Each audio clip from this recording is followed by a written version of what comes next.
Hello, I am Yogi Petch. It's pretty ironic. My first video with y'all was of the power plate. I'm really here to do some yoga, help share some important ideas. Inhale, reach up. Exhale, full fold. Say hello to Snickers the dog and Chester the cat. He's a pirate from Oregon. She's a dream from Mesa. You inhaled your head up, you stepped back. Now we're having a lot of fun with the animals here, so we're going to break up that first sun A and give them some much needed love. It's important to find ways to do yoga even with our fuzzy friends. What I did here was I pulled my toes underneath, stretch out my plantar muscles. You saw me kind of exhaling out because that's a lot of pressure on those plantars early in the morning when they haven't really had much work except for a short walk with Snickers. Rotating to both sides. Getting some early twist in the spine. Really kind of exaggerating the arm movements too. That's my chair. In order to start loosening up the shoulders and move some fluid in there. She is a sweet dog. She's about 1.5 years old. She's a golden retriever mom and poodle dad. The poodle dad actually wasn't a full poodle either. He was a golden retriever and poodle mix already. She's really special. She's shy and skittish. Reaching back, putting my hands onto my heels, tilting the head back, really stretching out that front body. And now coming all the way down onto my elbows for a little bit more camel here. Not camel, sphinx, sorry. Feeling the psoas loosen up. Letting it know that it can relax. I will not fall over backwards. We will have tensegrity. It's not an issue. You're good. You're good. This is a real special morning for Chester and Snickers and I. Like most mornings. As you'll see in coming videos probably. They like to get up early and do some stretching with me. You can't quite see it here. I just rocked back, seated onto my heels into child's pose.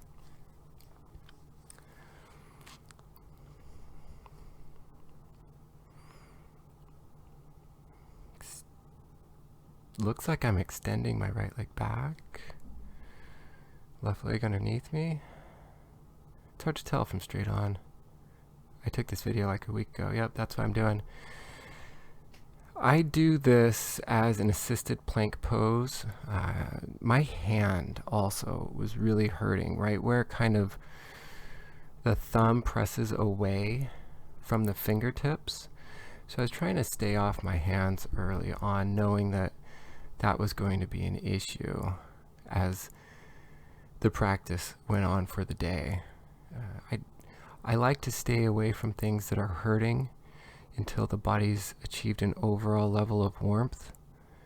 It also makes me feel like some of the hurt can get a little rinsed out of there once the heart and lungs start pumping. Knees back under me. Slide back into child's pose one more time. I'm petting Snickers under her chin. It's hard to tell. And Chester on his chest, so that's a very complicated pose. Alright, back up to tabletop, and then exhale, squeeze your belly button into your spine for cat, like a scared cat on Halloween. Exhale the belly down like a cow chewing its cud. Enjoy the sunshine. Back to cat, spinal flexion all the way. Making sure I do not step on Chester here as he gets behind me. What I like to do is step my hands up to my fingertips, curl the toes under, and press into down dog. Stepping the hands, the base of the palm right where it meets the wrist, up to where the fingertips were, puts me into the right length of down dog, as opposed to from tabletop where it's really short. You can see here it's still pretty short. There is a lack of flexibility there in my shoulders. My arms aren't releasing off of the lats yet. There isn't enough fluid in there, and there's just not enough warmth yet. So we step up, and then we inhale, step up, exhale, fully drop the head. And so then you're ready for an inhale all the way up, reaching up. I usually like to exhale there before going straight into an ascend salutation, especially when it's the first one, so that I don't pass out and hit my head on that stone floor or column or bend over backwards on that couch. I did that once trying to handstand. It was it was golden. Perfect. Inhale up, reach forward, full fold. Inhale the head so you have a flat back. The purpose for that, you see, is so that when you go into plank, your chin's not on your chest. A little modified here to the side. I don't want to bonk snickers on the way down. Press up, dog. Really try to let the hips come down. I had my legs off the floor there. Then exhale back, down dog. Now you see me waiting, you see me pausing. This is the warm-up, Pusan salutations. So the idea being that, yeah, I am paused in this position, but I'm pressing out with like every muscle in my body. Everything from the sacral point down is pressing down, up is pressing up. So it's a really active catching of your breath. I'm not standing around. You know, this is the idea to really get in touch with your breath too. So step up, the head is up. That's the inhale, and then you exhale down, full fold. I like to bend the knees a little because the body likes to bounce. So I bounce, inhale all the way up, sweep my hands on the column, give myself a manicure. Exhale, the prayer is here for me. Again, still catching my breath. Don't want to fall over. Caught it. Let's go. Inhale up. Ekam. Exhale, full fold. Dve. Trini, head up. I think I missed Pancha. I missed one of them. Yeah, so here we are. Pancha, Shat, Septao. If you're wondering what I'm doing, I'm calling out 1 through 10 in Sanskrit. That's the way that some yogis like to do it. Yogis that don't like to cue necessarily, I hear they do it that way in the old days and some places still currently. I'll tell a funny story here while this sun salutation wraps up. So in my first yoga teacher training at Modern Yoga in Scottsdale, Arizona, we were, as a class, all getting kind of tested by the instructors and each other. It was right near the end. And so I called out hello loud, Akam, Dwe, and I counted in Sanskrit. And everybody was really surprised because I really didn't seem like that kind of person. And I thought it was just interesting to see their reactions. All right, here we go with some flowing movement. I mean, if the old yogis can do it, I'm just channeling them, you know, I feel it. A lot of reaching, a lot of jiggling and wiggling. You feel that all throughout the joints of the entire body. Reach up, Utkatasana. Exhale, full fold. Inhale, flat back. We're on the sun bees now. So you jump back, Chaturanga. Inhale. Exhale, down dog. But then on the inhale, raise up a heel. Most people are, I'm left-handed, but most people are right-handed, so I go right first. So you plant that foot, exhaling it down, and then you press into that front foot up, inhaling. Exhaling all the way down, putting that foot back, coming down to the floor, and then inhale, up dog. Exhale, down dog. Snickers the dog, scratches her ears. Inhale the other foot up, and we're going to go through to warrior one on the other side. See that back foot goes down into warrior foot, meaning it's pointing more forward than out, like 30 degrees or so. Bring it back. Exhale down. Inhale up. Exhale down dog. Now with Sun B, you're just going to hold this now for a little bit.